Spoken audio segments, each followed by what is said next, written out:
Next, James Garner has been in some tough situations. Trouble is, this was real life. I decked her.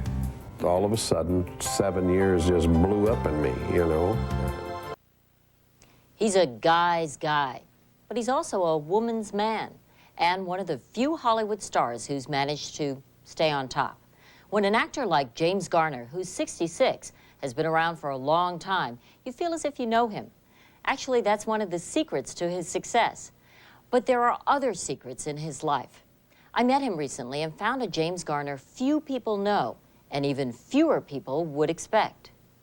Yeah, I'm like an old shoe. I really am. Hey, wait a minute. I'm sure there's some kind of mistake. I'm part of their family. I've been in their living room. It's only 14 ounces. Won't it blow away? Not if it's around your neck. And I think they consider me like an old piece of furniture or an old shoe or an old sweater or something. Right down the middle. Hello, young fella. Everyone loves James Garner. Why don't you just get right to it? Warm, unpretentious, comfortable Jim Garner. He makes everything look so effortless. Yeah, that's enough. Do you really putt with your eyes closed? Yes, I do putt with my eyes closed. You're kidding. And I'll putt with anybody in the world. Putts with his eyes closed. But guess what? I'm not easy. I'm not as easy as everybody thinks I am. Get in there, you dirty rat. Nothing ever goes for me. Behind the easygoing image, the real James Garner is a man who's had to struggle with much bigger problems than just getting around a golf course. It's surprising when you say that acting did not come naturally to you because you really have an easygoing manner. It's not that easy in that I have to work very hard at that. Is it about time for an intermission? I'm out of popcorn. If his acting seems so believable, maybe it's because he never leaves himself behind. I kind of look at everything with a little sideways glance, you know, my tongue in my cheek about everything. Separate the men from the boys, Emma. I'm durable. I'm steady, and I'm faithful. And I'm in love. The women really like you. No, the women don't really like me. They like me, but I don't think of myself in those terms. You know, I just think of myself as a hard-working actor. He got his start in front of the camera modeling swimwear. Oh, stay away from the swimsuit shot. Isn't that something? And his first acting job was a non-speaking role in the touring company of the Cane Mutiny. Wasn't I cute? Isn't that sweet? But it's James Bumgarner. Yes, that's my real name, Bumgarner. Whose idea was it to drop the bum?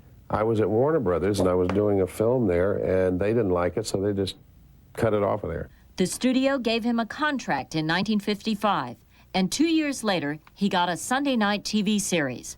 It beat Ed Sullivan, it beat everybody. It was the hottest thing on television for quite a little while. The wisecracking Maverick became a household name. It was kind of like I would be. I'd turn away from a fight, but get me against a wall, then I'll fight. And fight he did.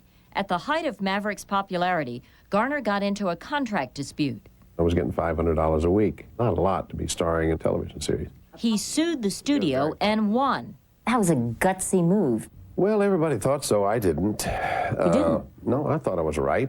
Jim's older brother, Jack. He's always been a maverick. He rebels.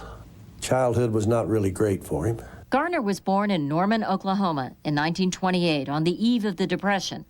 His father, Weldon, ran a country store. My dad and I never were that close, but, you know, I forgave my dad all his transgressions. Dad was an alcoholic for a long time, and he married the wrong people. When he was just 4, Jim's mother died. And then your father remarried. Yeah, tough, mean lady. I think Jim probably had it the toughest of all. She beat us all, but for some reason or other, she did it to Jim for absolutely no reason that I could ever think of sometimes. Do you know why she beat you? She's just a nasty person. She enjoyed beating the Jesus out of me with anything she could get hold of. Were you able to go to anybody for some help? No, you didn't think about that. You just tried to get through the day. Today, that is called child abuse. Oh, yes, yeah. I took care of it when I was 13 or 14. What did you do? I decked her. And I had her down. I was choking her. I don't know what I'd have done if they hadn't come in and stopped me. All of a sudden, 7 years just blew up in me. I don't know how you made it sometimes. I really don't. But I'll tell you the other side of the coin. Many years later, Dad married another lady. Call her Mama. Her name is Grace. Sweet woman. On my 18th birthday, I was in Odessa, Texas, working in the oil fields, and I hadn't had a job. And I hadn't eaten in like 3 days. I'd go into restaurants and steal the crackers off the tables, you know, so I could just get something in there. And so I called on my birthday to my dad in California. I said, Dad, for my birthday, could you loan me $50? And he said, I'm sorry, son, I don't have it. And Grace was on the other line. She said, where are you? And it'll be there, you know, in the morning or whatever. And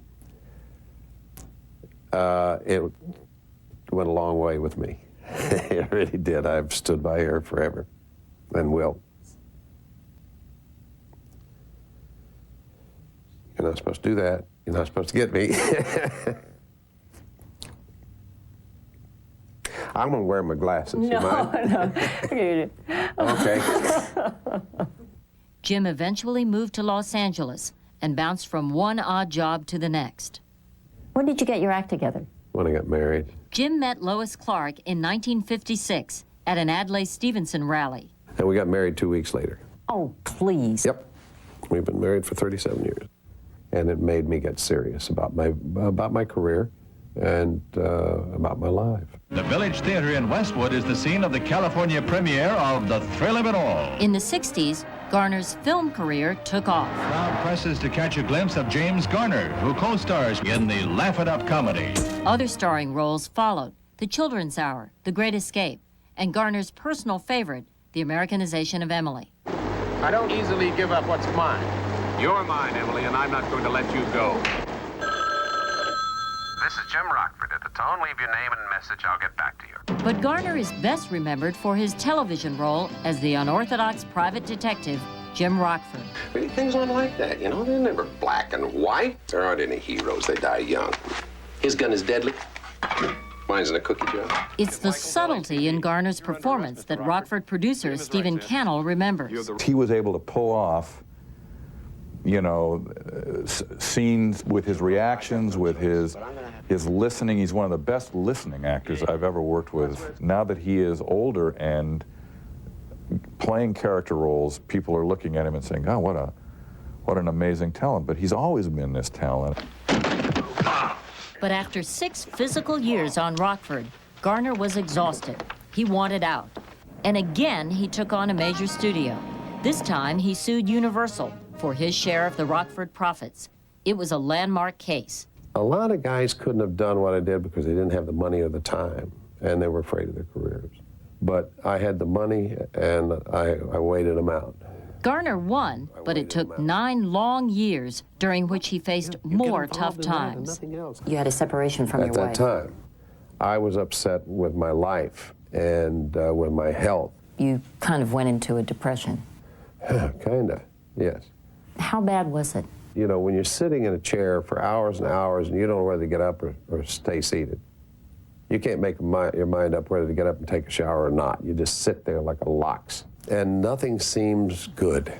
And I finally went to a psychiatrist, and he's a wonderful man. And, you know, we worked it out. After 2 years, he went back to his wife and worked. Taking it on the chin from Julie Andrews and Victor Victoria. I'm so sorry. Yeah, so am I. And wooing Sally Field in the 1986 film Murphy's Romance. I see you have legs. So you changed your shirt. Nice legs. Nice shirt. This role earned him an Oscar nomination. Hey, Mark. Action, Jim. Today, James Garner's acting career has come full circle with his role in Maverick. Remove your hands from the lady. Sometimes when you least expect it, your hero arrives. The movie version of the TV show that made him a star. Folks call me Coop. It suits me just fine. I play Zane Cooper, Marshall, straight, true. So, who's Brett Maverick then? Oh, it's Mel Gibson. This thing has got to be just right or I break bones. Now, a curmudgeon might have said, that boy can't do Maverick like I can. No, I don't own it. I don't own it at all. those horses.